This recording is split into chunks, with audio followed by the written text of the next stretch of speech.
Did you know that since September the 26th, the supply of houses in Toronto has been steadily decreasing? Condos since October the 17th have been decreasing in supply.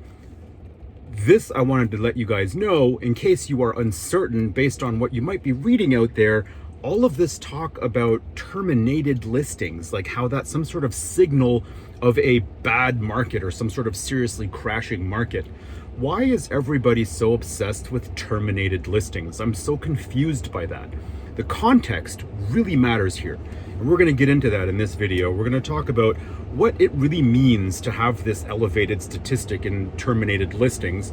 We're going to talk about what is actually happening in Toronto's real estate market and what I think the rest of the year is going to look like and how 2024 will likely shape up.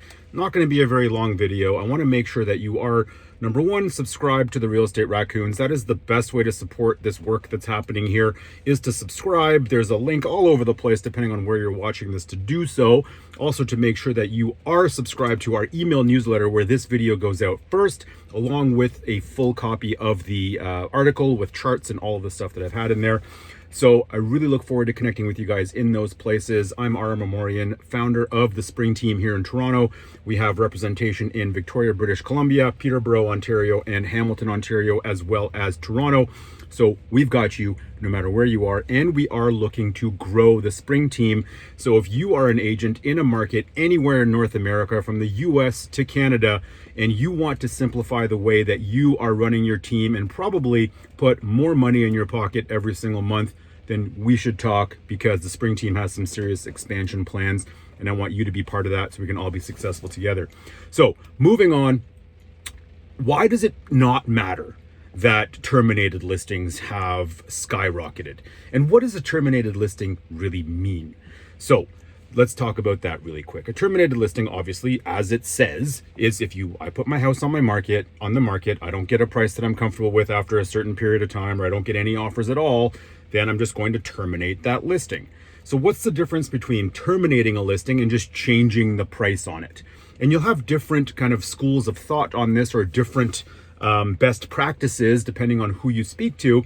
But in general, a listing is basically judged by how long it's been on the market. So if I put my house on the market for, say, $2 million and I don't get any offers after like 45 days, I've got a stale listing at 45 days on the market, and I need to adjust that price to like 1.8 or 1.9 or something. I'll do a price adjustment, and it doesn't reset the number of days it's been on the market. So now you've got this, what should be a fresh listing because it's got a new price, maybe some new photos or whatever, but it shows as 45 days on, and it may not show up on the radar of a lot of buyers. So what you normally do, and what you should do, in my opinion, is terminate the listing. So remove it from the MLS, remove it from websites, remove it from all these places, wait a couple of days or a week or whatever, or for some season to change, and then put it back on the market at that fresh price. So that's what we're talking about, terminating listings. Sometimes a listing is terminated because the wrong strategy is used. You list a price, the bidding war strategy, where you artificially listed at a price that's artificially low, to entice multiple offers, to drive that price up to what you consider market value. And to do that, you need to leverage, some offers and buyers against one another to bring that up in a blind bidding kind of scenario. But now we know that with the seller's consent, we can disclose the contents of other offers, but only with the seller's consent. So sometimes if you aren't successful in that process, so you list it at that low price, you don't get multiple offers, or you get multiple offers, but you don't hit that price that you want, you terminate and you relist at a higher price that is more in line with market value. And based on our experience, it sells that way a few days or weeks after that. But people are obsessed with the number of times these two scenarios are happening, indicating that it's some sort of signal that the market is trash. Here's why it's not. Because you also have to look at the number of listings that are available, which anybody with two brain cells would naturally do. It's like, let me learn more about that. So you look into that, and you'll realize that since September the 26th to September the 27th, it's in the blog, I actually have it hyperlinked to our post from that day, was the last time we had this many listings, and it went up tremendously since September the 26th for houses. And now we're at a number below where we were September 26th, and it is trending down like it normally would this time of year anyway, as most people tend to not want to list during the holiday season. Makes total sense, and it's nice to see that the market reacting somewhat normally to this scenario. The second scenario, second product type, condos, have also seen a tremendous drop in the number of listings since October the 17th. So condos were piling on for about a month longer than houses were, but that trend stopped a month ago for condos, and we've seen 300 to 400 fewer listings today than there were on October the 17th. And you can go back to 193 weeks in a row on the blog. Just click through TheSpringTeam.ca/blog and you can see them all. So you can look at every single month since March of 2020 just to see where inventory was. So because supply is actually pulling back, I'm not too concerned about the terminated listing statistic, which I don't know why people are, but anyway, they are. So hopefully that helps you understand that the market is not in some sort of crazy panic situation right now. And I don't think it will be, despite the fact that there are a lot of people who are absolutely needing to sell their properties no matter what, unless or the bank's going to take it. Or the bank has already stepped in and forced the sale, which is why you've seen so many power of sales. But like I've said over and over again, if we had panicked people in the market right now, these terminated listings would be coming back to market a lot quicker than they are. Some people don't have the luxury to wait months for markets to change. Some people who are selling right now are in a position where they have to sell or the bank will take this asset. So that is the reality of it. And as I've predicted and seen and said many times over, Toronto homeowners, I added the second T in Toronto, that's Toronto. Toronto homeowners are not as overly leveraged en masse as some people would like lead you to believe. So I still believe that there is not going to be some sort of massive spike in prices over the next little while as rates start to come down. That is a narrative being pushed by some people that I think is a big mistake. When rates come down, there will still be some uncertainty. Rates will still be high and people will still be unsure about what the future holds until rates get to a point where they were closer to where they were at the beginning of COVID. That's when we might see some more buying activity happen to the point where it swings back into a seller's market.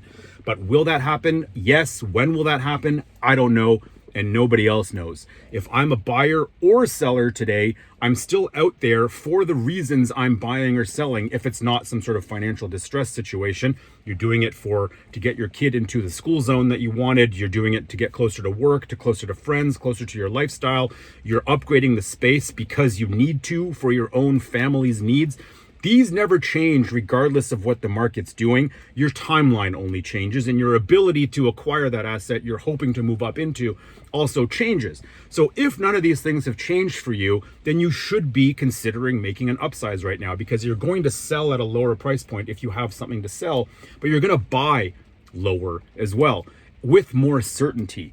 I would personally rather do that than sell in an insane market where you're taking advantage of all these offers and craziness on one side, but then you're entering a whole world of uncertainty on the other, not knowing how much you're going to pay for a property, not knowing if you're ever going to get it, not knowing what you're going to have to do to bend over to the seller's, requests and asks. Because as you know, in a crazy seller's market, buyers literally have to do whatever the seller says in order to get these properties. That's chaotic. I don't love it. We participate in it only because we have to. And as many realtors love to tout that they're so great and amazing that they sold over asking and did all these things, talk about that now in this market. If you're going to talk about it when it's like when you're taking credit for what the market's doing, let's talk about that now as well when you're not delivering for clients at the same level. But that's a whole video for another day. Anyway, long story short is things are a lot calmer out there than some would lead you to believe. There are still some phenomenal opportunities out there for those that are able to jump in. The bottom of the market is still behind us in our urban communities, where this time last year was approaching the absolute worst time to be a seller. We are in a better position than then. If you bought earlier this year, you're probably at a net neutral position as well. If you bought in February, March of 2022, you're probably in an asset that is worth a little bit less than it was when you did buy that. But at that time, hopefully you had plans to stay in that property for longer than 1 or 2 years. And hopefully you did, because, there's never a guarantee in real estate or in anything. And if you needed an exit within a year, then that money was lost on the purchase. You already lost that money. because you banked on the market working for you for another year. That money was already lost on the purchase, not the sale. So you can't blame anybody if it doesn't work out for you, if you needed to sell quicker than people should. So with all of that said, thank you very much for your energy and your attention. I would love nothing more as we approach the end of this year to help you understand where you sit with your real estate portfolio and your investments. So I'm encouraging you guys to book a real estate holdings review call. This is a call that I've reserved only for my clients. And I'm going to open up a small window for any subscriber to Real Estate Raccoons and to the Spring Team newsletter, this real estate holdings review, where we'll have a quick Zoom conversation, go over all of your assets, put a value to them, see what's underperforming, what is performing at market, what's performing better than market, and then make a plan to sit tight, do nothing, or make a plan to move that portfolio forward in any way that makes sense to you. So book those real estate holdings reviews. You can do that using the link in the description. And I will see you in week 195 next week. And we're getting so close to week 200. I'm pretty excited. Thank you so much for your time, everybody. Have an awesome rainy Tuesday. We'll catch up.